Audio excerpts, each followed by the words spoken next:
I went to my first festival, guys. Stay tuned.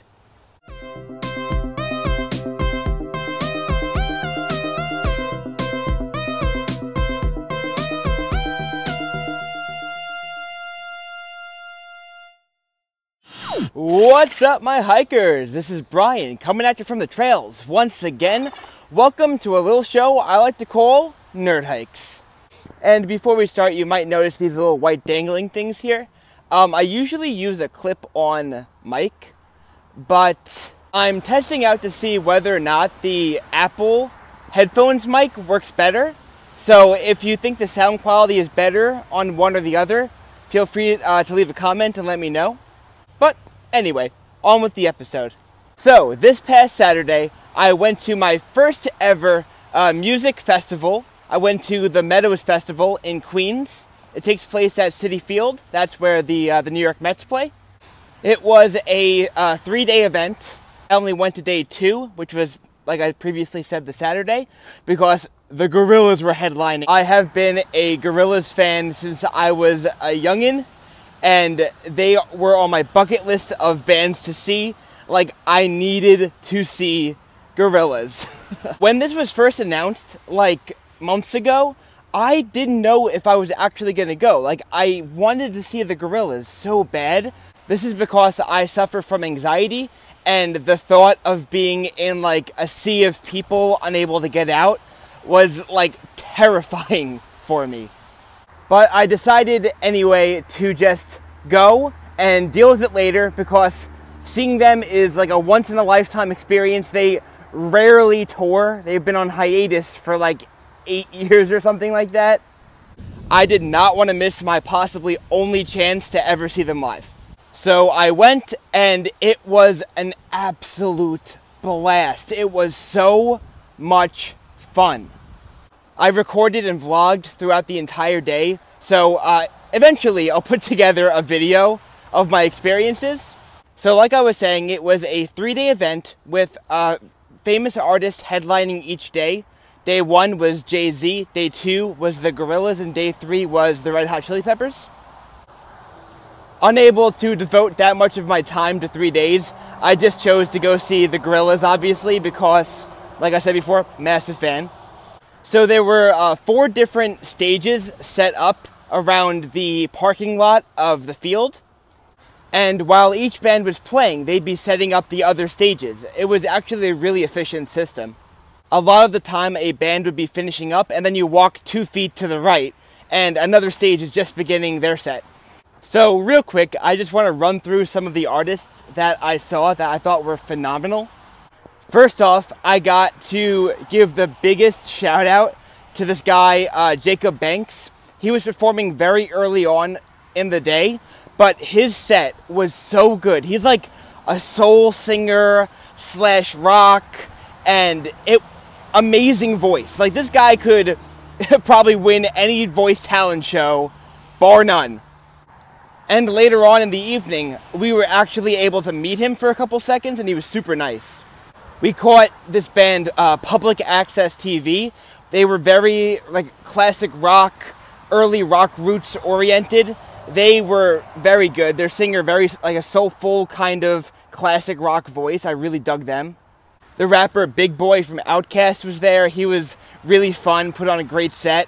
De La Soul, who you may remember from Feel Good Inc. and tons of other Gorillaz songs. They performed their own set before eventually playing with the Gorillaz later on in the night. They were definitely the best rap act that was at the event. Got to see LL Cool J, who, like, I never really listened to much of his music, but obviously I know him as an actor. He's been in various movies. And he brought out, like, a ton of special guests. He brought out DMC of Run DMC, and he had Grandmaster Flash come out, and he was a lot of fun. And towards the end of the night, I got to see a band I actually knew, Big Gigantic. They're like a combination of, like, big band and EDM. I am usually not a huge fan of really any sort of electronic music. Like, Daft Punk's cool, and, you know, some other artists similar to them, but Big Gigantic is one giant party. The whole set was just one big party. So so much fun, so interesting to listen to the way they kind of combine, like I said, that big band, the saxophone and the EDM. It was phenomenal, so much fun. So after Big Gigantic, we headed over to where the Gorillaz were playing, and we caught the end of the rapper Future's set. Future, my lord, he is terrible, right? Like, it really sucks that he was, I mean, and I get he's popular, but he was so, like, late during the night, and he got, like, a longer, like, set time than the other artists did. Like, that set time could have easily been given to any of the other rappers that performed that night, and I would have been way happier. The only thing cool about Future's set was that he brought out Nicki Minaj, and I don't even like Nicki Minaj, but it was interesting to see such a large artist come out for, like, a guest spot.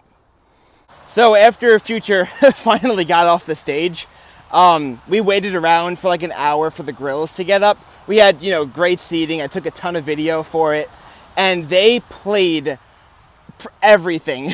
We're talking Feel Good Inc., Clint Eastwood, On Melancholy Hill, El Manana, Stylo, Last Living Souls. It was such an incredible experience to finally see them live.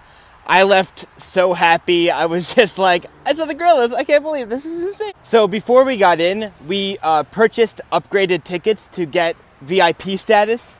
I think that was the single biggest contributor to me having little to no anxiety during the concert experience. They gave you special little seating areas to relax in between sets. They gave you like priority seating, well, standing, I guess, because it's a festival, but like little like areas that were closed out, so it wasn't like you were smushed into a bunch of people. It felt, you know, like you weren't part of the sea of humanity. We also got so much free stuff. I love free stuff. We're talking hats, towels, bandanas, bags. It was insane. I mean, I guess for the exorbitant ticket price, they better give us a ton of free stuff, but anyway, super cool. So anyway, long story short, it was a really, really great experience, a total success. I will definitely be going to more festivals in the future, and that's the time frame, not the terrible rapper, by the way. Do you guys have any festival stories? Leave them in the comment section down below. And now it's time for Trek Tracks.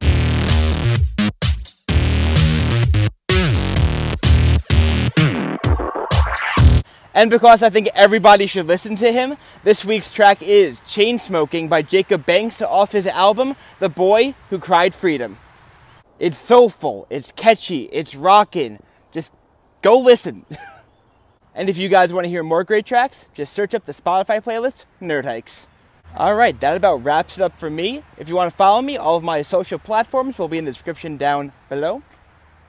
Thank you guys so very much for watching. I love you all. Half heart. You guys have a great day and a great weekend, alright? Peace.